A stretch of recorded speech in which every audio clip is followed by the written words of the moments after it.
अंतर्राष्ट्रीय खबरें बताते हैं। साथ ही दो बड़ी खबरों पर अपने विशेषज्ञ मेहमान के साथ चर्चा भी करते हैं। आज हम रूस यूक्रेन शांति वार्ता के लिए हो रही अंतर्राष्ट्रीय राजनीति और ट्रंप की हमास को आखिरी चेतावनी पर चर्चा करेंगे। लेकिन आइए, सैन्य समर्थन से हाथ खींच लिए हैं, वहीं यूरोप पूरी तरह यूक्रेन के समर्थन में लामबंदी कर रहा है। इस सब के बीच फ्रांस और रूस के बीच में परमाणु बयानबाजी भी सुर्खियों में है। जाहिर है, अमेरिका के पीछे हटने से यूरोप के देशों में भी डर का माहौल बना हुआ है। ये रिपोर्ट देखिए।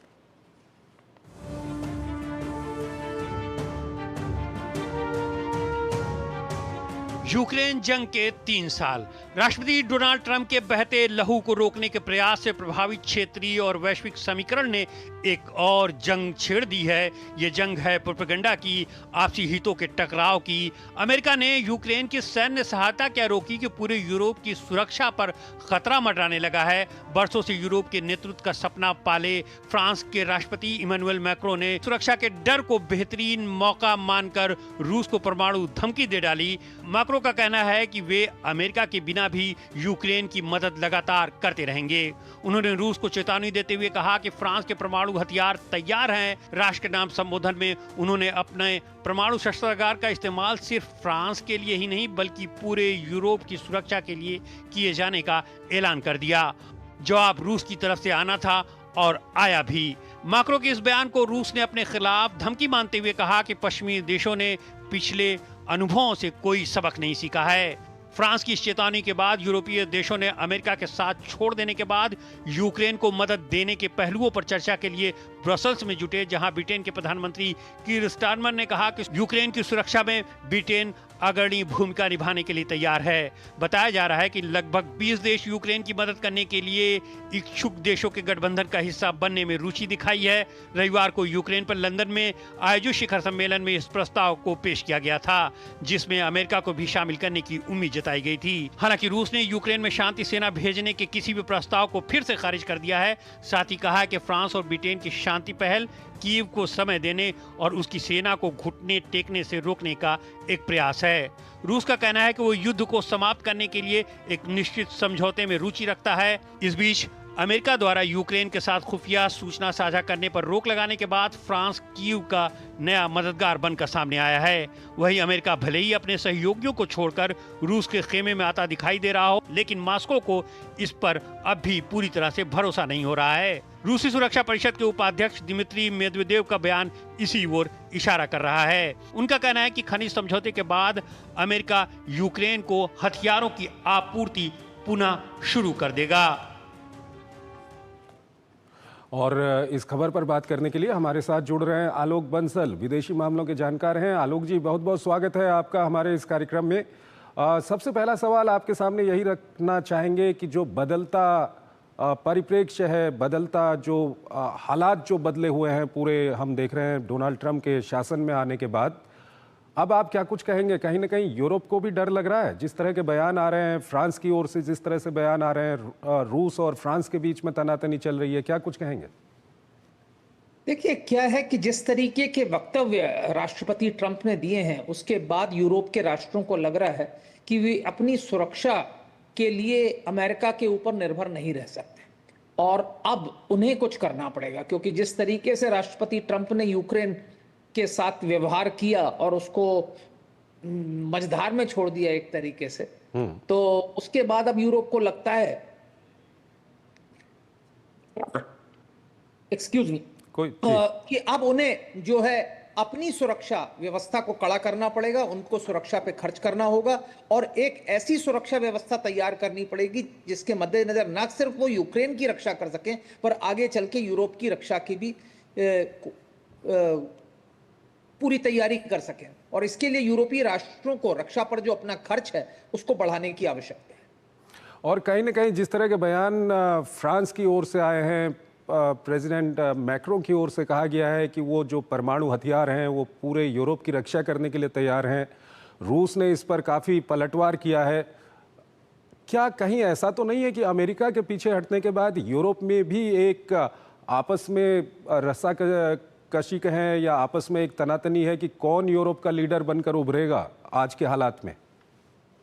देखिए अभी क्या है कि यूरोपीय राष्ट्रों में फ्रांस और इंग्लैंड के पास परमाणु हथियार हैं और अर्थव्यवस्था के रूप में जर्मनी सबसे बड़ी अर्थव्यवस्था है। तो चूंकि इंग्लैंड अब यूरोपियन यूनियन से बाहर हो चुका है, फ्रांस और जर्मनी हमेशा से यूरोप का नेतृत्व करते रहे हैं।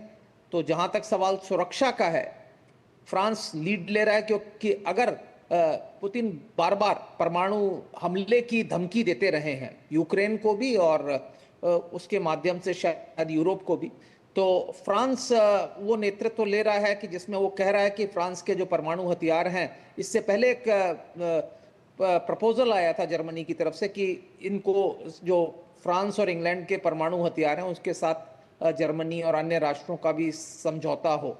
तो अब फ्रांस ने खुले तरह से कह दिया है कि फ्रांस के जो परमाणु हथियार हैं वो पूरे यूरोप की रक्षा के लिए हैं। और ये महत्वपूर्ण बात है क्योंकि इससे पहले कई बार राष्ट्रपति पुतिन जो है परमाणु हमले की धमकी दे चुके हैं जी। उन राष्ट्रों को जिनके पास परमाणु हथियार नहीं है। तो ये एक जो जिसे कहते हैं अपिंग द एंटे है, मतलब जो तापमान है उसको बढ़ाया जा रहा है, तनाव को बढ़ाया जा रहा है। और यूरोप के राष्ट्र यूक्रेन को बता रहे हैं कि वो बिल्कुल अकेला नहीं है, वो उसके साथ खड़े हुए हैं और उन्होंने पूरी तरह से उसका साथ देने का बार बार विश्वास दिलाया है। क्या सचमुच पूरा का पूरा यूरोप जो है वो युद्ध में यूक्रेन का साथ देने का मन बना रहा है, या यूरोप को पता है कि अब बातचीत होने वाली है? कहीं ना कहीं अमेरिका का भी प्रेशर है, ज़ेलेंस्की ने भी सकारात्मक जवाब दिए हैं, रूस भी बातचीत के लिए तैयार है।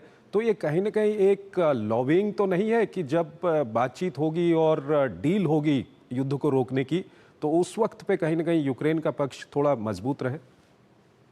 देखिए पहली चीज तो ये कि पूरा यूरोप नहीं, कुछ राष्ट्र हैं जैसे हंगरी जैसे हो गए जो पूरी तरह से यूक्रेन के साथ नहीं है और उन्होंने राष्ट्रपति ट्रंप के जो वक्तव्य थे उसका भी समर्थन किया था। लेकिन इसमें कोई शक की बात नहीं है कि जिस तरीके से राष्ट्रपति ट्रंप ने ज़ेलेंस्की पर दबाव बनाया वो पूरी तरह से रूस के पक्ष में था। अब यूरोप के राष्ट्र कोशिश कर रहे हैं कि जो समझौता हो, क्योंकि वो भी चाहते हैं कि शांति हो, तो मेरे ख्याल से इस वक्त समस्त विश्व चाहता है कि शांति हो, लेकिन वो चाहते हैं कि एक इक्विटेबल समझौते के साथ हो जिसमें यूक्रेन का पक्ष भी मजबूती के साथ रखा जाए। और इसके लिए यूरोपीय राष्ट्र जो हैं उसका समर्थन कर रहे हैं। इसका रूस यूक्रेन युद्ध पर क्या असर होगा ये कहना बड़ा मुश्किल है, लेकिन इसका जो दूसरा असर होगा वो ये होगा कि यूरोपीय राष्ट्रों की जो सुरक्षा व्यवस्था है वो काफी हद तक सुदृढ़ हो जाएगी और काफी हद तक उनकी अमेरिका पर निर्भरता कम होगी। आगे चलकर इसका नेटो पे क्या असर पड़ेगा ये देखने वाली बात होगी। एक और विषय है जिस पर रूस काफी विरोध जता रहा है, वो ये है कि अगर वहां पर युद्ध विराम होता है तो उसके बाद यूक्रेन में कौन सी सेनाएं तैनात होंगी? यूरोप के देशों की सेनाएं तैनात होंगी, नाटो की सेनाएं तैनात होंगी? इसको लेकर के क्या कुछ आपको लगता है, किस दिशा में ये मामला जा सकता है? देखिए रूस का मामला इस मामले में बिल्कुल सही है क्योंकि यूरोप के राष्ट्र जहां तक है वो यूक्रेन की पूरी तरह साथ है, तो उनकी निष्पक्षता के ऊपर एक प्रश्न चिन्ह अवश्य उठ जाता है। तो अगर युद्ध विराम के बाद किसी ऐसे राष्ट्र की सेना नियुक्त होनी है जो किसी भी एक राष्ट्र के साथ है तो वो शायद मेरे ख्याल से अनुचित होगा। तो जैसे कि हमने देखा है कि इतिहास में जब वियतनाम, कोरिया वगैरह युद्ध होते थे तो ऐसे राष्ट्रों की सेना आती थी जो निष्पक्ष थे। जैसे भारत को अगर आपको याद हो तो 50 और 60 के दशक में भारत ने वियतनाम और कोरिया में जो निष्पक्ष जो सेनाएं थी उनका नेतृत्व किया था। तो सकता है कि रूस और यूक्रेन ये मांग करें कि भारत और चीन और रहे हैं उनकी सेनाएं ही यहाँ पे नियुक्त हों। ऐसी राष्ट्रों की जिनकी सहानुभूति सिर्फ एक पलड़े के साथ है उनकी नियुक्ति यहाँ पर ना हो।